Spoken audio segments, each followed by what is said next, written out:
নমস্কার, শুরু করছি আজকের online GK class.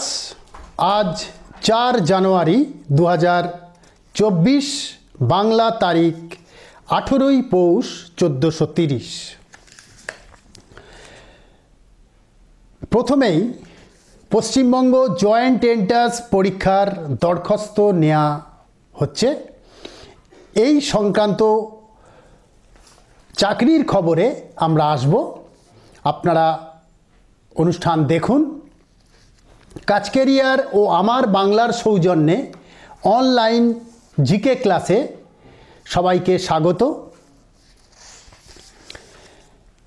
Paschimbanga joint entrance পরীক্ষার দরখাস্ত নেওয়া হচ্ছে, এই সংক্রান্ত সবিস্তারে আমরা জানানোর চেষ্টা করব।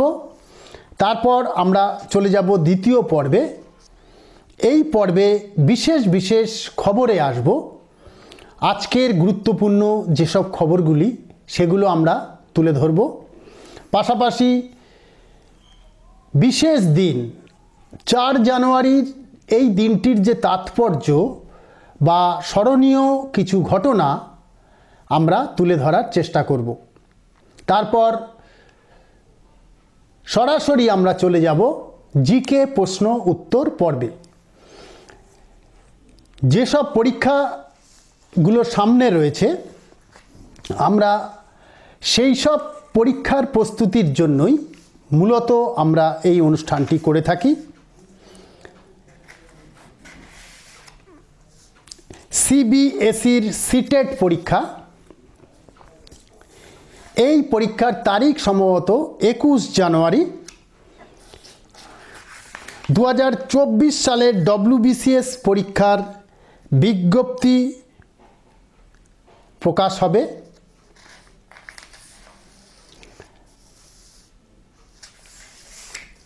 চলে আসছি কাজকেরিয়ার আমার বাংলার সৌজন্যে অনলাইন জিকে ক্লাসে। আপনারা এই অনুষ্ঠান দেখুন। পশ্চিমবঙ্গ জয়েন্ট এন্ট্রান্স পরীক্ষার দরখাস্ত নিচ্ছে। পশ্চিমবঙ্গের বিভিন্ন সরকারি কলেজ ও বিশ্ববিদ্যালয়গুলিতে ইঞ্জিনিয়ারিং, টেকনোলজি, ফার্মাসি এবং আর্কিটেকচারের আন্ডার গ্র্যাজুয়েট কোর্সে ভর্তির জন্য West Bengal joint entrance examination JEE 2024 পরীক্ষার দরখাস্ত নিচ্ছে। এই কমন এন্ট্রান্স টেস্টে সফল হলে তবেই কোর্সগুলিতে ভর্তি হতে পারবেন। এই পরীক্ষা হবে আগামী 28 এপ্রিল 2024। কোর্সগুলি পড়ানো হবে Calcutta university, Jadavpur university, West Bengal university, animal and fisheries science, Bidhanchandra কৃষি বিশ্ববিদ্যালয়, Aliah university, sister Nivedita university, Adamas university, JIS university. Paschimbanga ছাড়া আসাম, ত্রিপুরা রাজ্যের প্রার্থীরাও আবেদন করতে পারবেন। ইঞ্জিনিয়ারিং অপ্লিক টেকনোলজির ক্ষেত্রে physics, mathematics, chemistry, computer science, electronics অপ্লিক ইনফরমেশন টেকনোলজি অপ্লিক ইনফরমেশন প্র্যাকটিসেস অপ্লিক বায়োটেকনোলজি অপ্লিক বায়োলজি অপ্লিক টেকনিক্যাল ভোকেশনাল বিষয়, আর্কিটেকচার অপ্লিক ইঞ্জিনিয়ারিং গ্রাফিক্স, বিজনেস স্টাডিজ অপ্লিক এন্টারপ্রেনারশিপ মূল বিষয় হিসেবে নিয়ে উচ্চ মাধ্যমিক প্রার্থীরা যে কোনো 3টি বিষয়ে মোট অন্তত 45 তপশিলি, ওবিসি ও শারীরিক প্রতিবন্ধীদের ক্ষেত্রে 40% নম্বর নিয়ে পাশ করে থাকলে আবেদন করতে পারবেন। এছাড়া উচ্চ মাধ্যমিকে ইংরেজিতে অন্তত 30% নম্বর পেয়ে থাকতে হবে।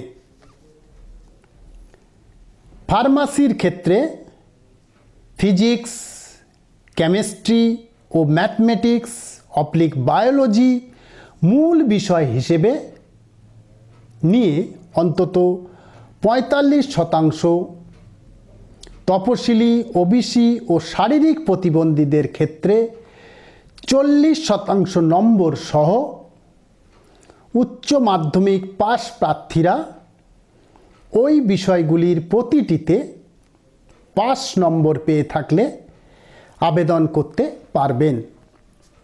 এছাড়া উচ্চ মাধ্যমিকে ইংরেজিতে অন্তত 30% নম্বর পেয়ে থাকতে হবে।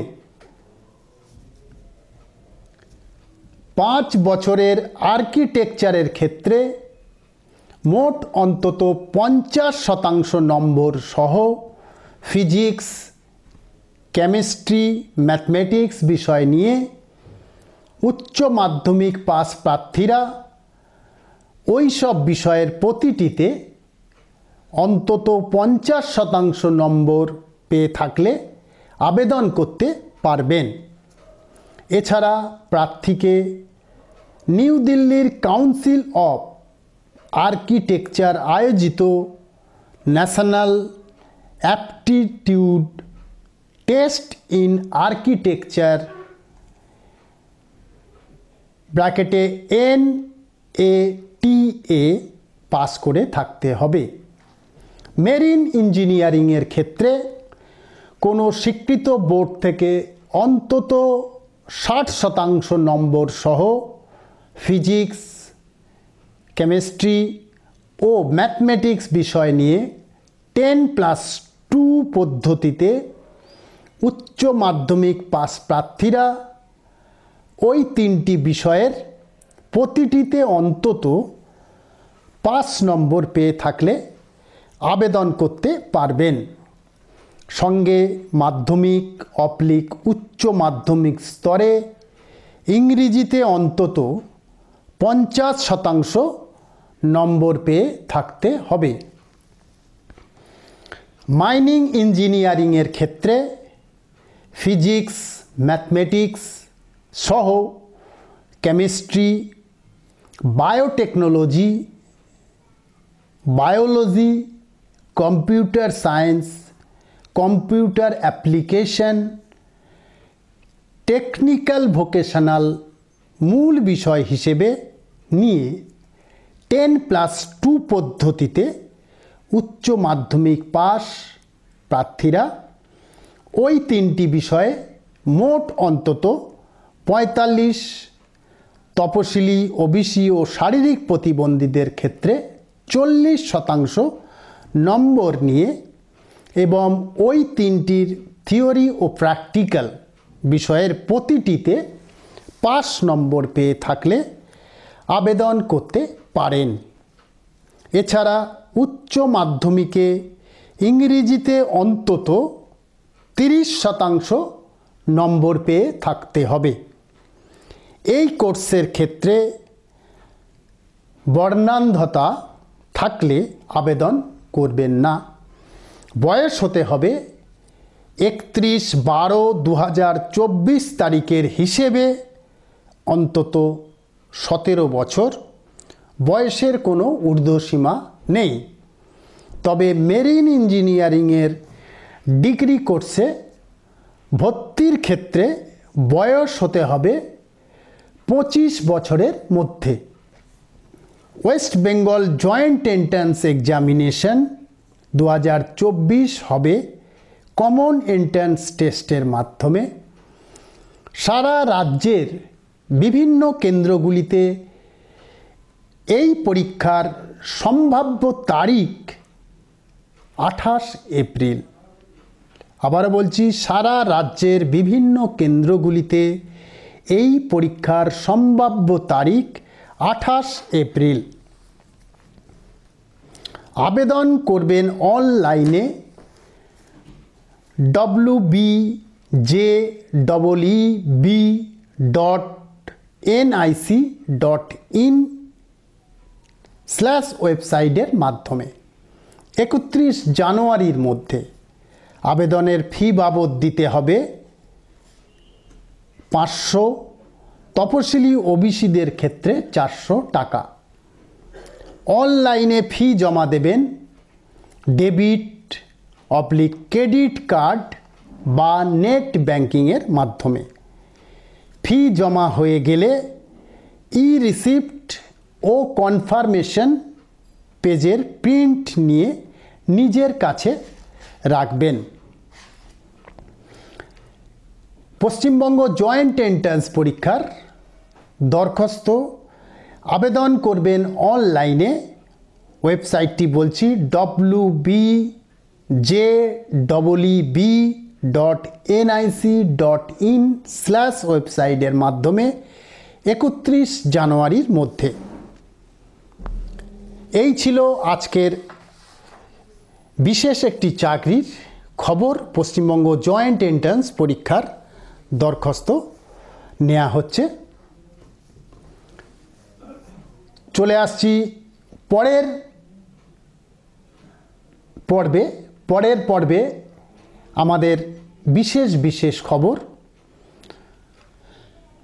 আজ তারিখ 4 জানুয়ারি 2024, বাংলা তারিখ 18 পৌষ 1430। অনলাইন জিকে ক্লাসের আমরা দ্বিতীয় পর্বে আছি। দেখে নিই বিশেষ কয়েকটি গুরুত্বপূর্ণ খবর। প্রথমেই আসছি আবহাওয়ার খবরে। আবারও বাড়বে তাপমাত্রা। এখন কিছুটা শীতের আভাস থাকলেও ফের বেড়ে যাবে তাপমাত্রা। আবহাওয়া দপ্তর সূত্রের খবর, বেশ কয়েকটি জেলায় বৃষ্টিপাতের সম্ভাবনা রয়েছে। পাহাড়ে তুষারপাত হওয়ারও ইঙ্গিত দেওয়া হয়েছে। আসছি পরের খবরটিতে। ভারত ও দক্ষিণ আফ্রিকার টেস্টের দ্বিতীয় দিনে 23টি উইকেট পড়ল। প্রথমে ব্যাট করে 55 রানে অল আউট হয়ে যায় সাউথ আফ্রিকা। ভারত 155 রানে সবাই আউট হয়। দ্বিতীয় ইনিংসে দক্ষিণ আফ্রিকার 3 উইকেট পড়েছে 62 রানে। 36 রানে এই মুহূর্তে এগিয়ে ভারতীয় দল দ্বিতীয় দিনের শেষে। কেপটাউন টেস্টে মোহাম্মদ সিরাজ 15 রান দিয়ে 6 উইকেট পেয়েছেন। দুর্দান্ত বোলিং স্পেল তার। আসছি পরের বিশেষ খবরটিতে। সিডনিতে শুরু অস্ট্রেলিয়া পাকিস্তান টেস্ট। পাকিস্তানি ক্রিকেটাররা গার্ড অব অনার দিলেন ওয়ার্নারকে। বিদায়ী ম্যাচ খেলছেন তিনি। ম্যাচের ফলাফল এই মুহূর্তে পাকিস্তান 313, 77.1 ওভার। অস্ট্রেলিয়া 6, কোনো উইকেট না হারিয়ে 1 ওভার খেলা হয়েছে। আসছি পরের বিশেষ খবরটিতে। আইসিসি টি20 বর্ষসেরার দৌড়ে প্রবেশ করলেন সূর্য কুমার যাদব। বছর সেরা দৌড়ে রয়েছেন জিম্বাবুয়ের সিকান্দার রাজা, উগান্ডার অ্যালপেস রামজানি ও নিউজিল্যান্ডের মার্ক চ্যাপম্যান। আসব পরের পর্বে। আজ তারিখ 4 জানুয়ারি 2024, বাংলা তারিখ 18ই পৌষ 1430। এই পর্বে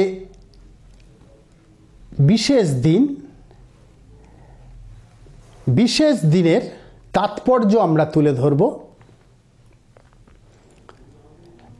আজকের দিনটির বেশ কিছু উল্লেখযোগ্য ঘটনাবলী আমরা আপনাদের সামনে তুলে ধরার চেষ্টা করব।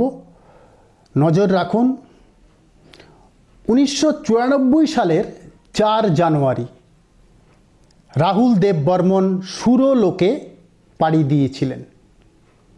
সুরকার ও গায়ক হিসেবে তিনি অত্যন্ত জনপ্রিয় ছিলেন।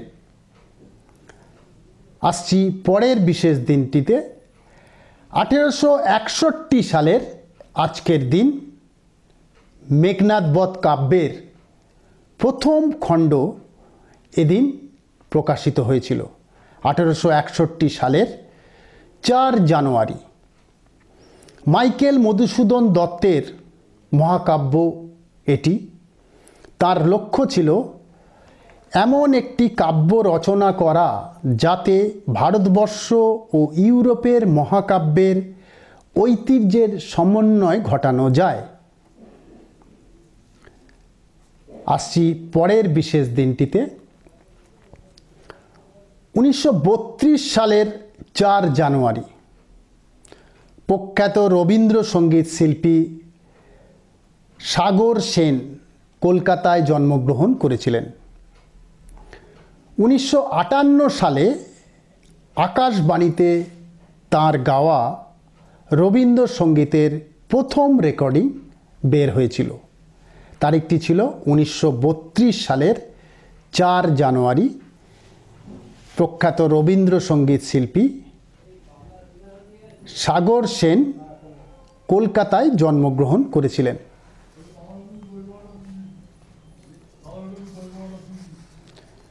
চলে আসছি পরের পর্বে অনলাইন জিকে ক্লাসের বেশ কিছু গুরুত্বপূর্ণ প্রশ্ন এবং উত্তরে আমরা আসব। যেসব পরীক্ষাগুলি সামনে আসছে আপনারা সেই সব পরীক্ষার প্রস্তুতি নিচ্ছেন, তার উপর বেস করেই আমরা প্রশ্ন এবং উত্তর নিয়ে বসেছি। এই কাজে আমাদের একটি বিশেষজ্ঞ টিম আপনাদের চাকরির পরীক্ষায় সাফল্যের জন্য নিরলস প্রচেষ্টা জারি রাখেন।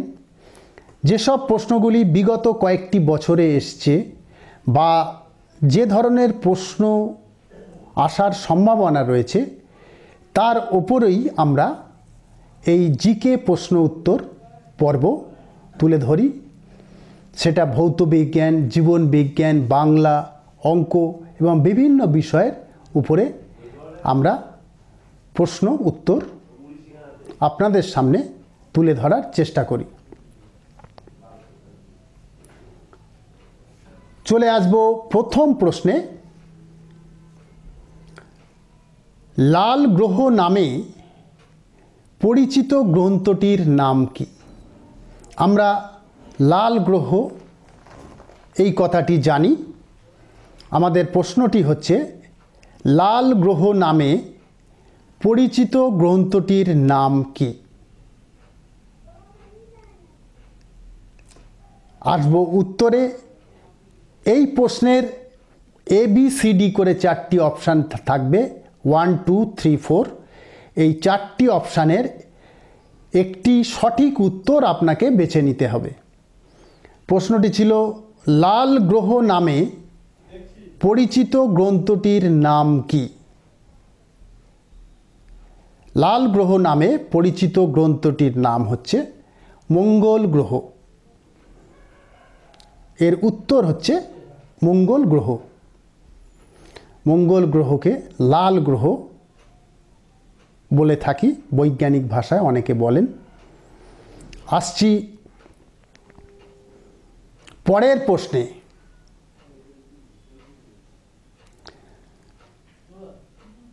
ঘড়ির আবিষ্কারক কে?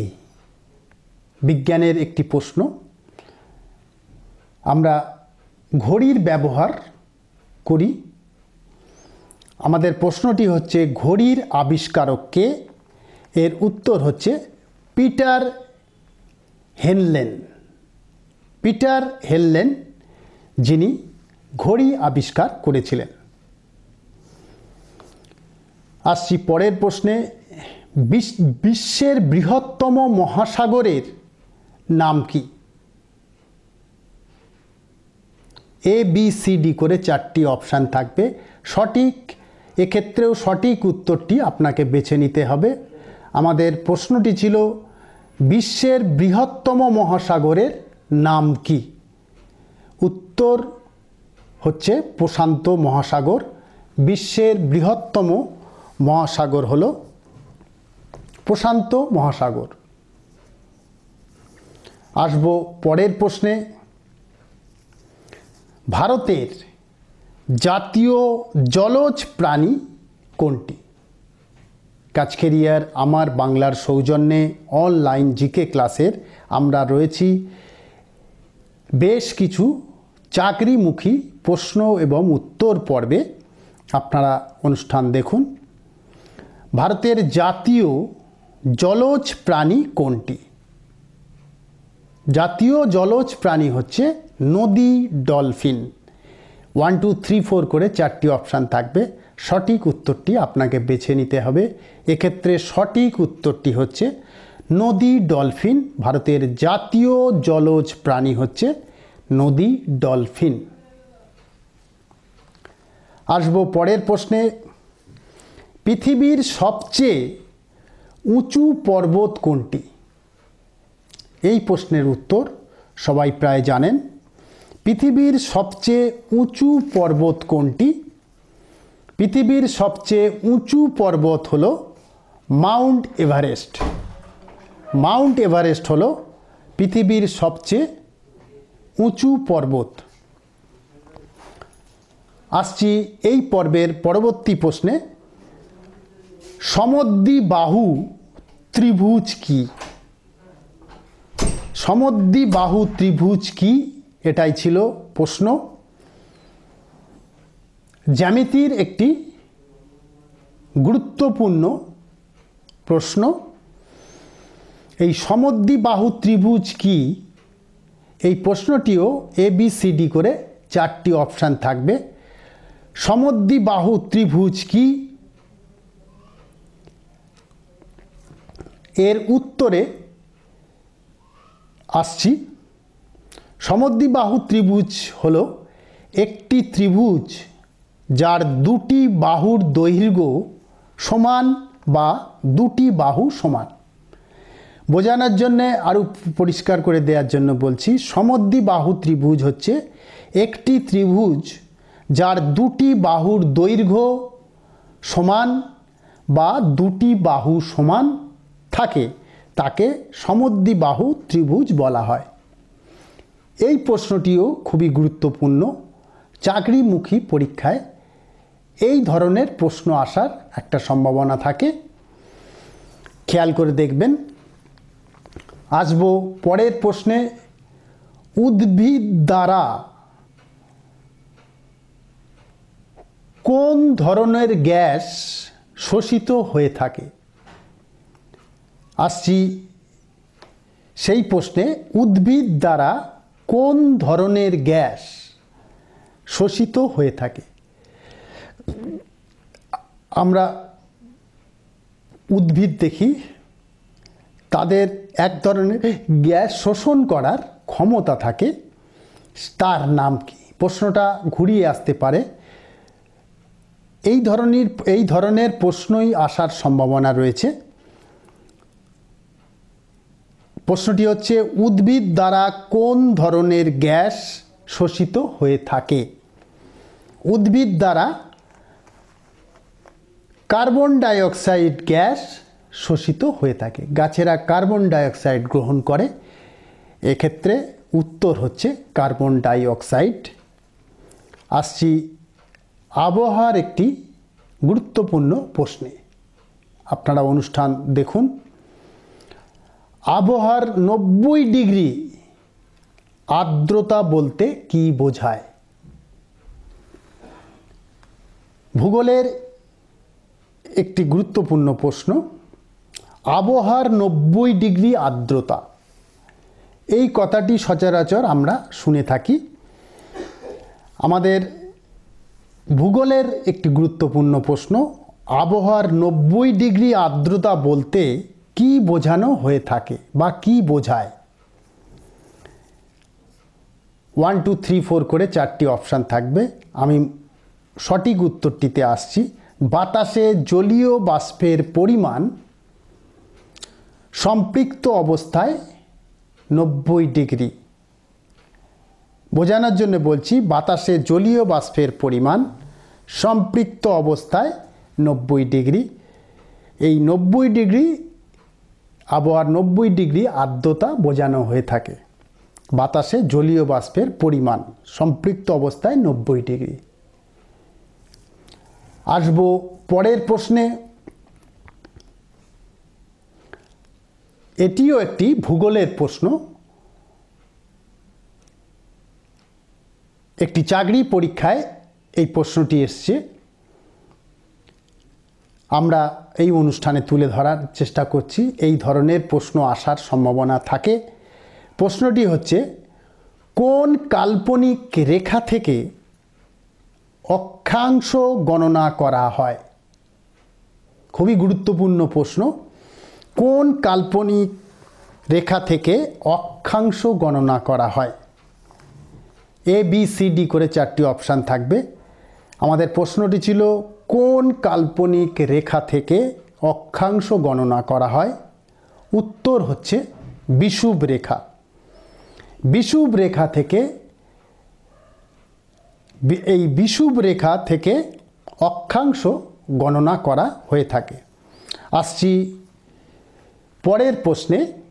কাজকেরিয়ার আমার বাংলার সৌজন্যে অনলাইন জিকে ক্লাসে বেশ কিছু গুরুত্বপূর্ণ প্রশ্ন নিয়ে হাজির হয়েছি। এই অনুষ্ঠান দেখুন, সফলতা লাভ করবেন, আমরা এমনই প্রত্যাশা রাখি।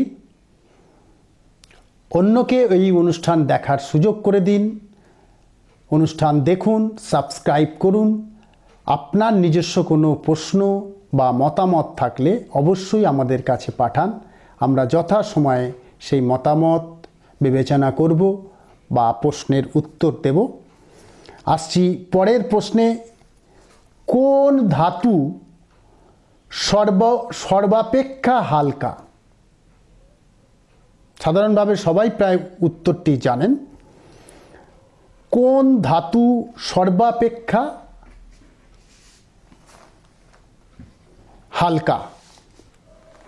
1 2 3 4 করে 4টি অপশান থাকছে। কোন ধাতু সর্বাপেক্ষা হালকা? তা হচ্ছে, উত্তরে আসছি, উত্তর হচ্ছে লিথিয়াম। লিথিয়াম হচ্ছে ধাতু যে সর্বাপেক্ষা হালকা। আসছি এই পর্বের আরও কিছু গুরুত্বপূর্ণ প্রশ্ন এবং উত্তরে। লাক্ষাদ্বীপ, মিনিকয় ও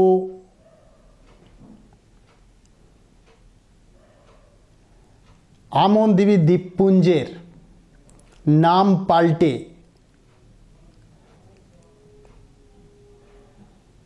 পার্লামেন্টের একটি আইন দ্বারা লাক্ষাদ্বীপ করা হয়েছিল। প্রশ্নটি বোঝার জন্যে আবারও বলছি, লাক্ষাদ্বীপ, মিনিকয় ও আমনদ্বীপ দ্বীপপুঞ্জের নাম পাল্টে পার্লামেন্টের একটি আইন দ্বারা লাক্ষাদ্বীপ করা হয়েছিল। সেটি কবে? লাক্ষাদ্বীপ, মিনিকয় ও আমনদ্বীপ দ্বীপপুঞ্জের নাম পাল্টে পার্লামেন্টের একটি আইন দ্বারা লাক্ষাদ্বীপ করা হয় সেই তারিখটি কবে? এই প্রশ্নের উত্তর হচ্ছে 1973 সাল। সেই 73 সালে লাক্ষাদ্বীপ, মিনিকয় ও আমিনদ্বীপী দ্বীপপুঞ্জের নাম বদলে পার্লামেন্টের একটি আইন দ্বারা নাম বদলে রাখা হয়েছিল লাক্ষাদ্বীপ। সেই তারিখটি হচ্ছে 1973 সাল। আসবো পরের প্রশ্নে। চাপের অক্ষাংশীয় পার্থক্যগুলি বেশ কয়েকটি প্রধান চাপ অঞ্চলকে চিহ্নিত করে, যা কোনটির সাথে মিলে যায়? আসছি এই প্রশ্নের আবারও। চাপের অক্ষাংশীয় পার্থক্যগুলি বেশ কয়েকটি প্রধান চাপ অঞ্চলকে চিহ্নিত করে, যা কোনটির সাথে মিলে যায়? এর উত্তর হচ্ছে জলবায়ু অঞ্চলের সাথে। উত্তর হবে জলবায়ু অঞ্চলের সাথে। কাজকেরিয়ার আমার বাংলার সৌজন্যে অনলাইন জিকে ক্লাসের একেবারে শেষ লগ্নে রয়েছি আমরা। আর কয়েকটি প্রশ্নের উত্তর দিয়েই আজকের অনুষ্ঠান শেষ করব। সাধারণ লবণ হল সোডিয়াম ক্লোরাইড। সাধারণ লবণ হল সোডিয়াম ক্লোরাইড। তাহলে বেকিং সোডা কি? ফিজিক্যাল সায়েন্সের একটি গুরুত্বপূর্ণ প্রশ্ন। সাধারণ লবণ হল সোডিয়াম ক্লোরাইড। তাহলে বেকিং সোডা কি? সাধারণ লবণ হল সোডিয়াম ক্লোরাইড। তাহলে বেকিং সোডা কি? এর উত্তর হচ্ছে সোডিয়াম বাইকার্বনেট। সাধারণ লবণ হলো সোডিয়াম ক্লোরাইড। তাহলে বেকিং সোডা কি? বেকিং সোডা হচ্ছে সোডিয়াম বাইকার্বনেট।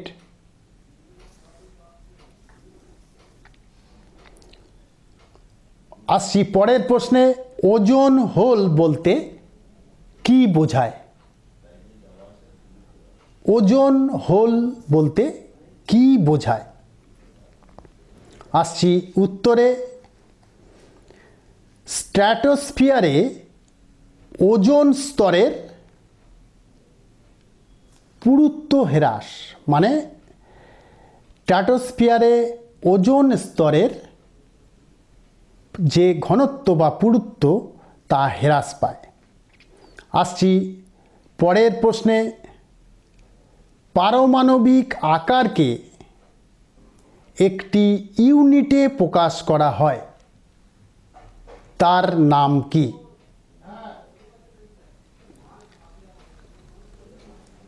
পারমাণবিক আকারকে একটি ইউনিটে প্রকাশ করা হয়, তার নাম কি?